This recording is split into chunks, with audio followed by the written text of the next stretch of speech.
everyone. Hello, sir. Hello, Aditya. Today, a seven-judge bench of the Supreme Court delivered its judgment in Sita Soren versus Union of India, also known as the MLA bribery case. The court overturned the MP bribery case. Yes, sir. The court overturned the 1998 PV Narasimha Rao judgment, which had held that MPs and MLAs are immune for their votes and speeches delivered in the House. So, what are your views on this, and how do you think it's going to impact the political arena going forward? Aditya, this is absolutely the right judgment. It is sad that the Supreme Court bench in 1998 has completely misconstrued the constitutional provisions. The protection under Article 105, Subarticle 2, is to make sure that for all the official acts performed in the House as representatives of the people, they cannot be held liable before any court of law. But it does not grant immunity from corruption. The prosecution, if any, is not for the vote. It is for the consideration they have accepted in order to act in a certain manner. This very simple logic, the court then did not appreciate. We must understand that elected members of the legislature are representatives of the people holding office.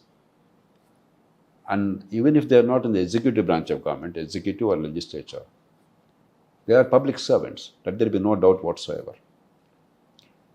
Only within the legislature, they cannot be held in contempt for what they said, or for incitement and offense for what they said, or for hate speech for what they said.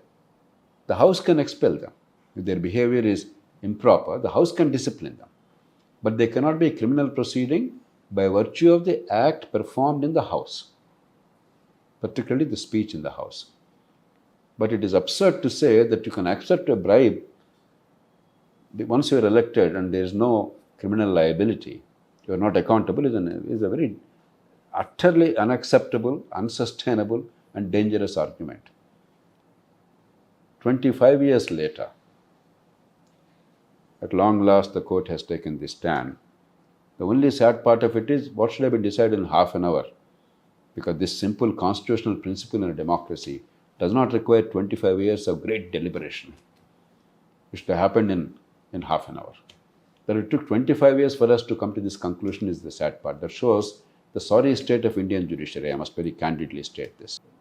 And there are one or two relevant questions in this regard we have to understand. Can in a democratic society be any immunity? Can there be any immunity in a democratic society of any elected functionary or any public servant? First of all, are they public servants? Everybody functioning on behalf of the Indian state with a role assigned to her or him in the legislature, executive or judiciary, he is a public servant.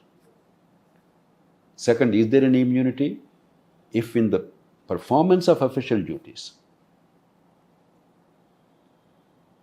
you have taken certain steps or indulged in certain actions or given certain orders in pursuance of national security, then there cannot be any prosecution.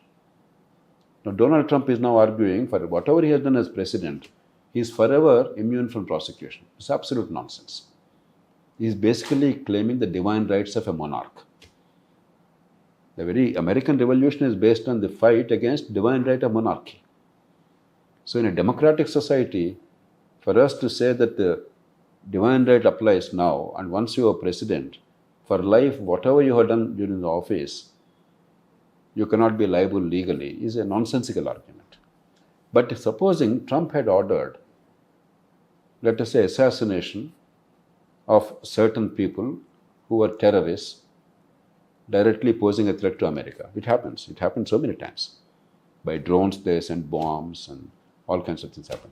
There is an internal process in American government whereby the congressional leaders of the majority party and the minority party and the Speaker of the House and of course the Vice President, they are all informed.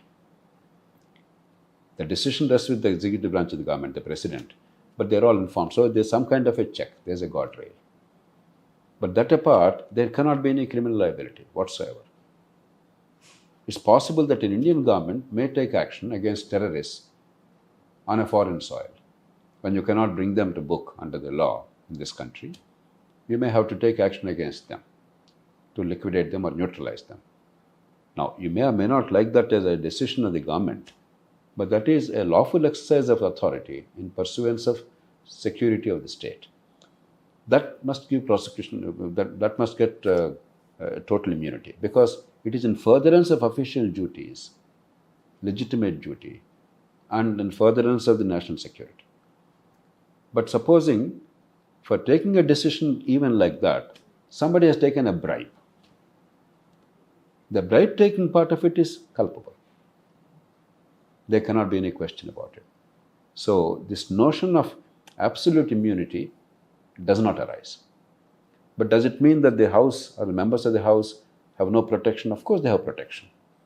We must understand the British parliamentary practice, from where this whole idea of immunity of the members in the House is granted. In the year 1642, on the 4th of January, the then monarch of Britain, King Charles I, he entered the British Parliament, House of Commons. He wanted to arrest 5 members of Parliament who were aggressively fighting against monarchy and monarch's power. It so happened that the 5 members were not present in the House at that time, but the House of Commons then actually passed an extraordinary law. Many people may not be aware that the monarch could never again enter House of Commons. And even today the law is extant, it's still valid. The British monarch, King Charles now, he cannot enter the House of Commons. That's why whenever the British monarch addresses the joint session of the Parliament, both houses, House of Lords and House of Commons, he or she always goes to House of Lords. Even when there is no capacity in House of Lords to accommodate all these members, they stand on benches, they're overcrowded, they stand in the corridors, etc. But the king cannot enter the House of Commons.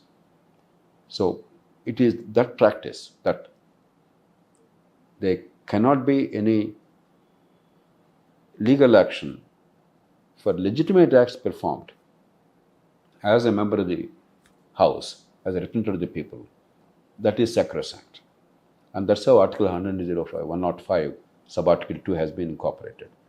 But to extend that principle to corruption or to deliberate and wanton acts inimical to the Indian state, not in furtherance of Indian state's functions and your constitutional duties, is absurd, and the Supreme Court has removed that absurdity. Now, will it have an impact on the country's future in terms of political morality? I wish I could say, yes, it will be fantastic. No. I'm sorry, it will not have much impact. Not because the order is wrong, the Supreme Court verdict is right. But 2 things you must consider. The first is, we live in a country of very permissive political culture. Almost anything goes. You spend abnormal sums to bribe the voters, entice the voters to vote for you. You spend a lot of money illegitimately, not for legitimate electioneering during elections. Everybody knows about money power in politics, illegitimate and unaccounted money power. Habitually, you induce people to defect, this side or that side. It's a daily occurrence in the country. And when the government is under threat, it's very common to bribe members of parliament. Mr. Vajpayee was perhaps the most significant exception. When his government was under threat, when he had only a very narrow majority or defeat was going to be very narrow, he made an extraordinary choice that he would not buy a single member of parliament. If the then government wanted to bribe MPs, they could have easily done so. But as a principle, he decided he would not do it. And he went even further. When Giridhar Gamang, who was the chief minister at that time of Orissa state, who was earlier member of parliament, but he continued as a member of parliament because under the constitution, if you are a chief minister, you can continue as a member of parliament until you are elected as an MLA. And if you are elected as an MLA, and if by virtue of being an MLA, within 15 days you resign for the parliament, then you cease to be a member. There's another clause that could have been invoked. office of profit, because a member of parliament cannot have an office of profit, and the chief minister's office is definitely an office of profit. But nobody sought disqualification on that ground. Now, Giridhar Gamong was not denied the right to vote in parliament. The prime minister at that time, Mr. Vajpayee, and the speaker at that time, Mr. Balayogi, they decided to leave it to the members' conscience to vote or not to vote. So that was an extraordinary moment of great moral authority in the Indian parliament. But otherwise, we all know in the past 30, 40 years, in the states and on occasion at the national level, to protect a government, habitually people are bribed. Now, in that climate, what will probably happen is there will not be any money trail. In case of JMM case, if I'm not mistaken, the money was deposited in the members' accounts, I think in the Parliament House branch of State Bank of India or some other bank. Because they were innocent, so to speak, they accepted money by check and they left a money trail, therefore they were caught. So if there's no such money trail, even the case does not really go to court. So I think they'll be more careful about that. Otherwise, I don't think it will really radically change the behavior. But there's also a larger issue. Again, I'm sure this is going to raise some debate when I say this.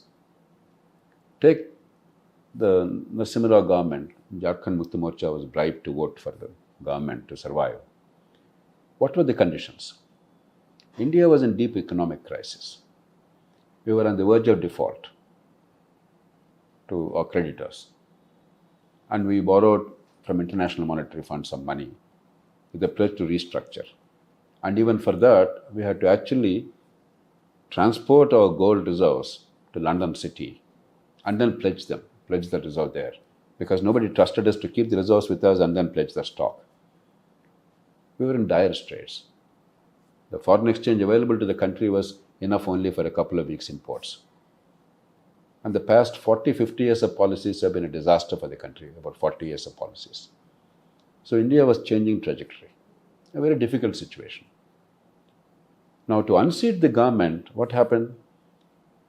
Bharatiya Janata Party, whose DNA was for economic reform, economic freedom, limited government, etc., which subsequently pursued the same policies with great vigor when they were in power, which continues to pursue the same policies with great vigor when they are in power now, and CPM, which was totally opposed to anything like economic freedom and market competition, they joined hands to unseat the government of the day pursuing economic reform. Now, there is no illegality in that, because no law says you should not lie to the people. No law says you should not harm public interest by bad policy. Therefore, it's not illegal. But was this moral? Was the national interest served? So while JMM members taking a bribe and sustaining a government was obviously morally wrong and legally wrong, perhaps the bigger moral wrong was for two diametrically opposite parties to come together cynically to bring down a government that was engineering reform in a critical situation when the nation was in deep crisis. Look at Sri Lanka, look at Pakistan today.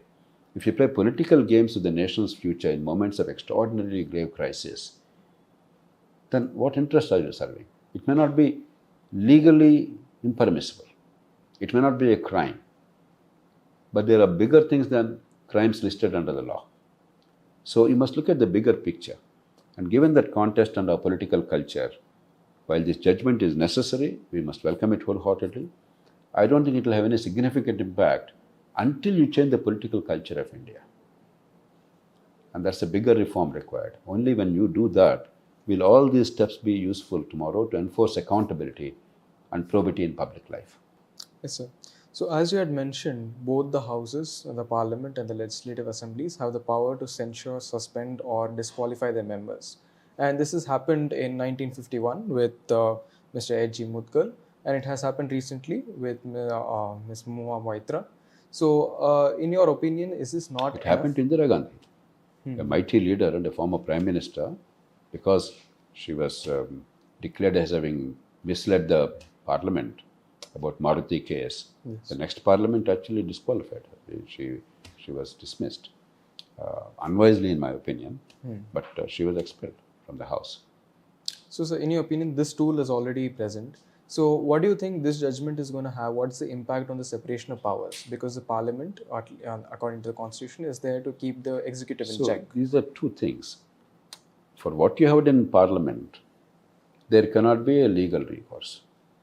You cannot be brought before a court of law. Yes. But for what you have done in parliament or even outside, if your conduct as a member is inimical to the dignity of the house or the national interest or some other serious breach of propriety, the house is sovereign. House can do anything it wants. They can expel the member. There's absolutely no limit to that power. That power cannot be trampled with. And in my judgment, that power is not justiciable. If the house expels a member, you cannot then go to a court of law and say, no, house should not have expelled me. But that's not related to